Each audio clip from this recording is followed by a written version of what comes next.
항상 이 베드로만큼은 놓지 않았습니다. 항상 이 베드로를 데리고 다녔습니다. 12제자 그룹 가운데서도 특별히 베드로와 야고보와 요한, 그 중에서도 특별히 이 베드로를 주님께서는 신뢰하셨어요. 그래서 뭐 개인적으로 어디를 가시든지 기도하러 가시든지 항상 이 베드로는 항상 주님 곁에서 얼마 거리가 안 되는 그런 위치에 항상 대기하고 있던 사람이 바로 이 베드로였습니다.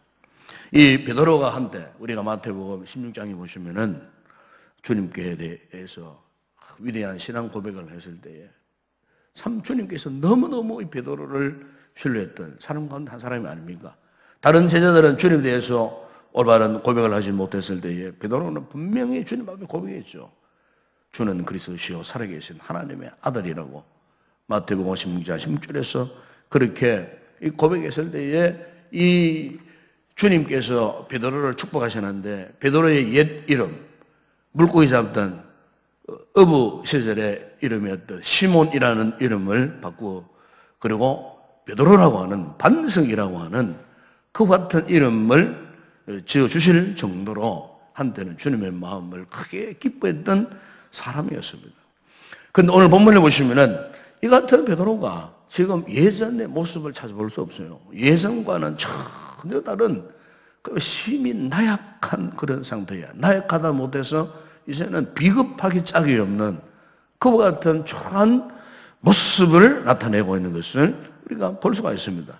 오늘 우리가 읽었던 여러분 본문 58절에 보게 되면은 그 베드로의 이 같은 모습을 단적으로 나타내 주는 말씀이 있죠. 거기 보면은 베드로가 멀찍이 예수를 따라 그랬습니다. 베드로가 지금 멀찍이 지금 예수님을 따라가는 이와 같은 모습을 볼 수가 있습니다. 한때는 예수님의 가장 가까운 측근에서 예수님과 밀착된 상태에서 따라다녔던 그 베드로, 이 베드로는 주님을 주라고 고백했고 하나님의 아들이라고 고백했고 그리고 메시아라고 구원자라고 고백했던 이 베드로가 지금 예수님께서 가야바 법정에 서셔서 고난당하시는 그 순간에 와서는 지금 베드로의 태도가 오늘 보면은 멀찍이 따라갔다. 이 말 한마디에 지금 베드로의 지금 신앙의 상태, 영적 상태를 지금 볼 수가 있지 않습니까? 또 오늘 보면 여러분 거기에 69절 그 이하에 보게 되면은 이 베드로가 그냥 주님을 멀찍이 따라가는 그것으로 끝나지 아니하고 이제는 구체적으로 주님을 부인합니다. 그것도 3번씩이나 부인합니다. 모른다고.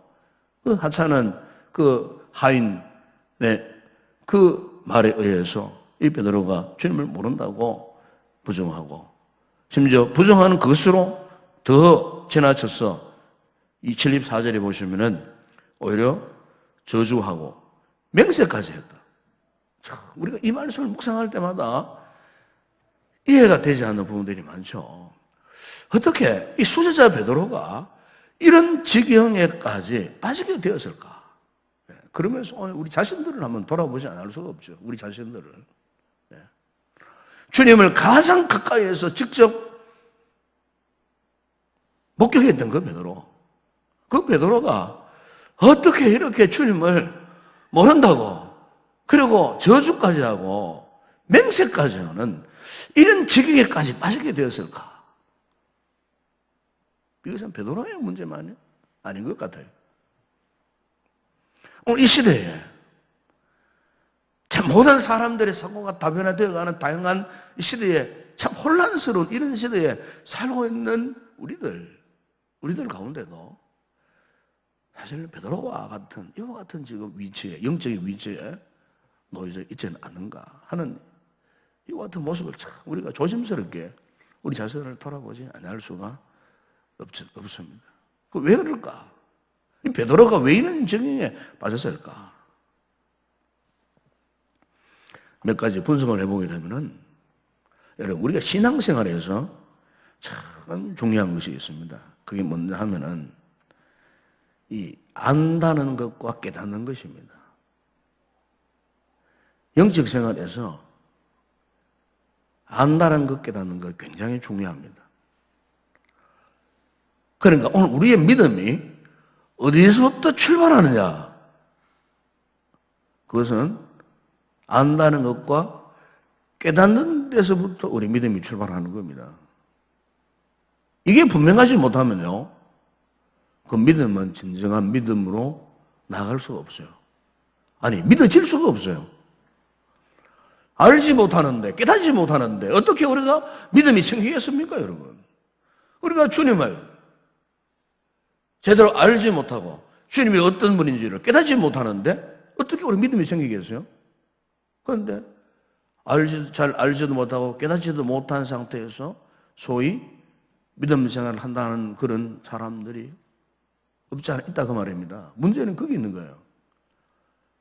제대로 알지 못하고 깨닫지 못한 상태에서 그냥 베드로처럼 지금 멀찍이 그냥 주님을 따라가듯이 이렇게 멀찍이 그냥 믿음 생활, 이 신앙생활 하는 그런 분들이 있다는 겁니다, 여러분.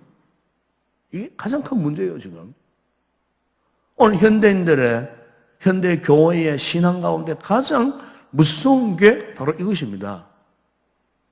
제대로 알미 없고, 제대로 깨달음이 없는, 그냥 이론적으로, 상식적으로, 습관적으로, 그냥 그렇게 이 종교 생활을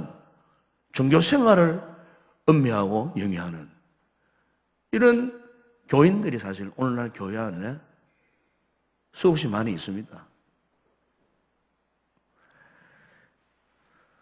오늘 베드로가 주님을 왜 이렇게 멀찍이 따라갈 수밖에 없었는가?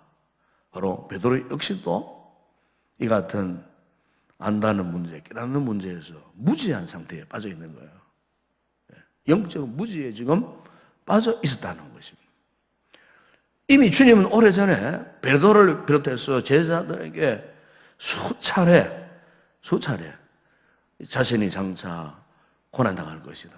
심지어 우리가 마태복음 16장 그 16절에 이하에 보시게 되면 베드로가 그토록 주님 앞에 극찬의 칭찬을 받는 그 순간, 그 이후에도 주님께서 분명히 말씀하셨어요. 내가 이제 예루살렘으로 올라가서 장로들과 제사장들에게 고난을 받고 십자가에 죽었다가 제3일에 다시 살아나리라. 분명히 주님께서 베드로를 위시한 12 제자들에게 분명히 말씀하셨어요. 올라가서 고난당하고 십자가에 죽었다가 제3일에 다시 살아나리라. 여러 차례 주님께서 제자들에게 말씀하셨어요.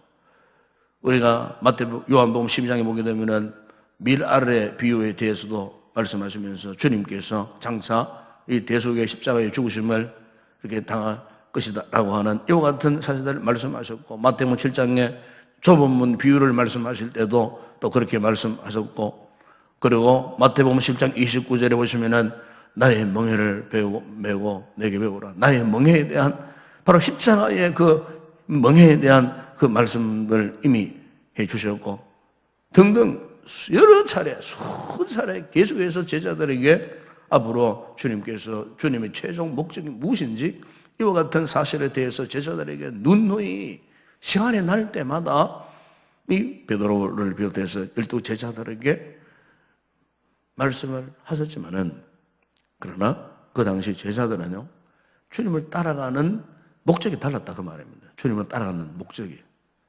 그들은 한결같이 세속적 명예욕에 빠져갔고 주님의 그와 같은 말씀에 대해서는 관심조차 없었고 주님의 그 의도, 마음, 뜻을 전혀 그들은 모른 채, 그러다 보니까 전혀 깨달음이 없는 상태에서 주님을 지금까지 따라온 겁니다. 베드로도 마찬가지였습니다. 전혀 깨달음이 없는 상태에서. 여러분, 오늘 우리 신앙생활에 있어서도 참 중요한 것은 깨달음입니다. 깨달음. 이 깨달음이 정말 중요한 것입니다. 그래서 일찍이 사도 바울은 빌보 1장 9절에 보시면 빌보 교회 성도들에게 이렇게 기도했죠. 내가 기도하노라. 너희 사랑을 지식과 모든 총명으로 점점 더 풍성하게 하사. 그랬어요. 사랑을 지식과 모든 총명으로. 지식이 뭡니까? 안다는 거 아닙니까? 안다는 거. 총명이 뭡니까? 영적인 깨달음을 말하는 거예요. 영적인 깨달음. 지식이 없고 영적인 깨달음이 없으면은 우리 믿음 생활 할 수도 없어요. 그래서 바울은 빌보의 성도들이 이런 지식으로 그리고 총명으로 점점 풍성한 신앙의 삶을 살 것을 위해서 기도한다고 그렇게 고백하고 있는 것입니다. 베드로도 나중에서야 이 중요한 사실을 깨닫고 베드로전서 1장 5절에서 이렇게 말씀했어요. 그러므로 너희가 더욱 힘써 너희 믿음의 덕의 지식을 그래서요. 너희 믿음의 덕을 그리고 덕 위에 지식 이 지식은 무엇입니까? 신령한 지식을 말하는 거 아니겠습니까? 영적인 그런 지식을 말씀하고 있는 것이 아니겠습니까? 훗날에 베드로가 뼈저린 이 시련 시험을 당하고 늦게서야 그가 돌이켜서 깨달은 것이 그렇구나. 우리의 믿음에 이 지식이 안다는 것이 정말 중요하구나 하는 것을 깨닫다는 것입니다. 왜? 그가 무지함 속에서 실패했던 그런 지난 과거가 있었기 때문에 그래서 고난당하는 신약의 초대교회 성도를 향하여서 믿음의 덕 위에 지식을 쌓으라고 그렇게 베드로가 권면을 했다는 겁니다. 그 다음을 본문에 보시면은 베드로가 왜 이런 또 시험에 빠졌을까요? 그것은 자기를 부정하지 못했기 때문에 이런 과오를 범하게 되었습니다. 물론 이 베드로가 주님을 따랐을 때에 거의 모든 것 다 포기했죠. 건물도 포기하고 배도 포기하고 집도 포기하고 심지어 가정도 포기했어요. 이 베드로는 사실 이 결혼한 사람입니다. 이 베드로의 가정에 대해서 잘 나오지 않지만 베드로의 장모가 열병으로 앓고 있었을 때 어떠했습니까? 주님께서 가가지고 그 베드로의 장모를 치료해 주신 적이 있어요. 그 장모가 있었다고 하니까 자기 아내도 있었다 그 말입니다. 그러니까 가정을 가졌던 이 베드로였어요. 그런데요, 이 베드로의 열정이 얼마나 대단했으면요, 그 모든 걸 다 포기하고, 심지어 주님 앞에 자신의 목숨까지도 내어놓겠다고, 그렇게 고백할 정도였어요. 그런데요, 알고 보니까 자신을 포기하지 못했어요. 다른 건 다 포기했는 것 같은데, 자신을 포기하지 못했어요. 그래서 마태복음 16장 24절에 보시면은 이 베드로가 주님 앞에 그토록 위대한 신앙 고백을 한 이후에 주님께서 제자들을 둘러보시면 사실 말씀이 있죠. 그게 뭐냐면은 누구든지 나를 따라오려거든 자기를 부인하고 자기 십자가를 지고 나를 따를 것이니라고 했어요. 그게 자기를 부인하라 그랬어요. 자신을 부인하라 그랬어요. 지금 이 제자들이 인간적인 모든 것들은 다 포기하고 따라왔던 이 상태였어요. 그런데 주님께서 보실 때에 아직 그들이 포기하지 못한 게 있었다 그 말입니다. 그것은 자기 자신입니다. 자기 자신. 평생토록 그리스도를 위해서 복음을 위해서 헌신했던 이 사도 바울 그의 고백 역시 여러분 그가 고백하지 않았습니까? 그리스도와 함께 자신을 어떻게 했다 그랬습니까? 십자가에 못 박아 버렸다고. 그렇게 말씀하지 않았습니까? 심지어 나는 날마다 죽노라고 했어요. 나는 날마다 죽노라. 이 사도 바울은 자신을 쳐서 복종시켰어요. 그런데 베드로는 자신을 쳐서 복종시키지를 못했어요. 여러분, 오늘 우리가 이 종료주일을 또 맞아 한 주간 우리가 고난 주간을 우리가 지날 터인데 우리 자신에 대해서 한번 깊이 한번 돌아보는 그런 기회가 되었으면 좋겠습니다.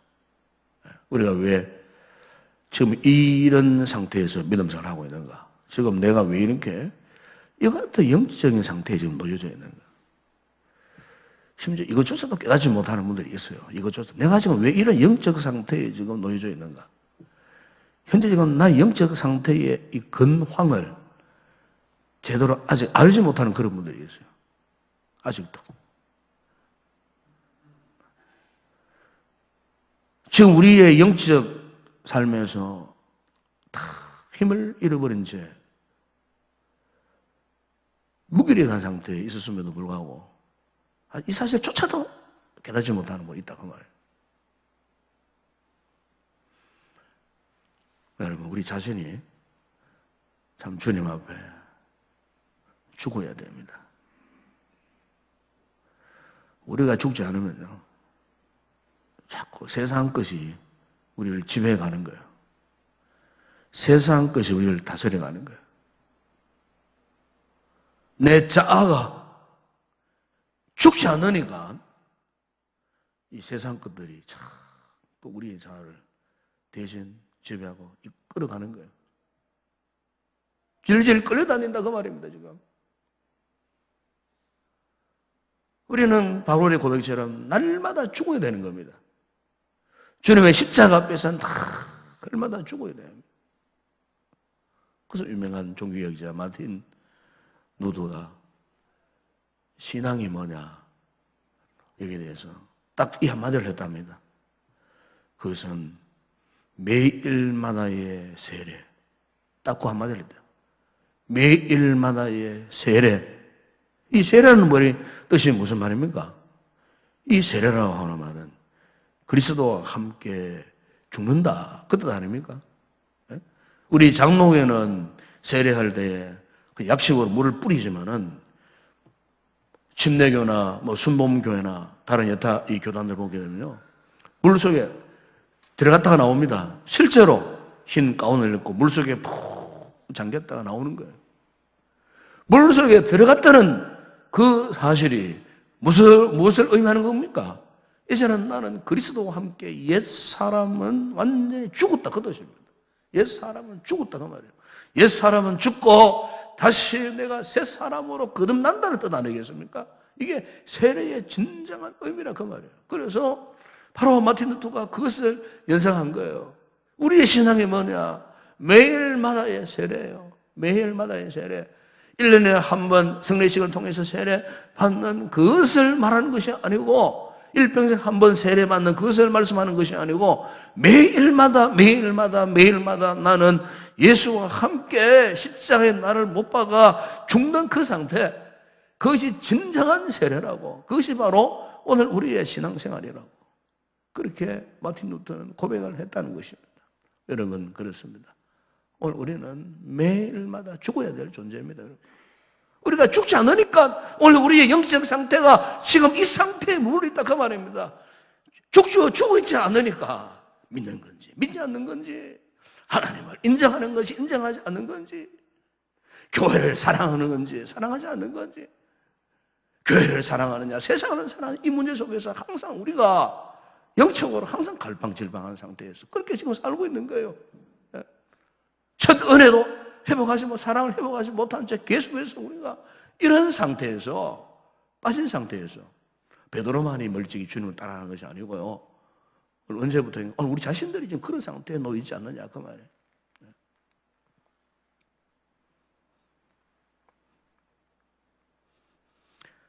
오늘 본문에 보시면은 또 베드로가 왜 이렇게 주님을 멀찍이 따라가는가, 그 이유가 또 하나 있습니다.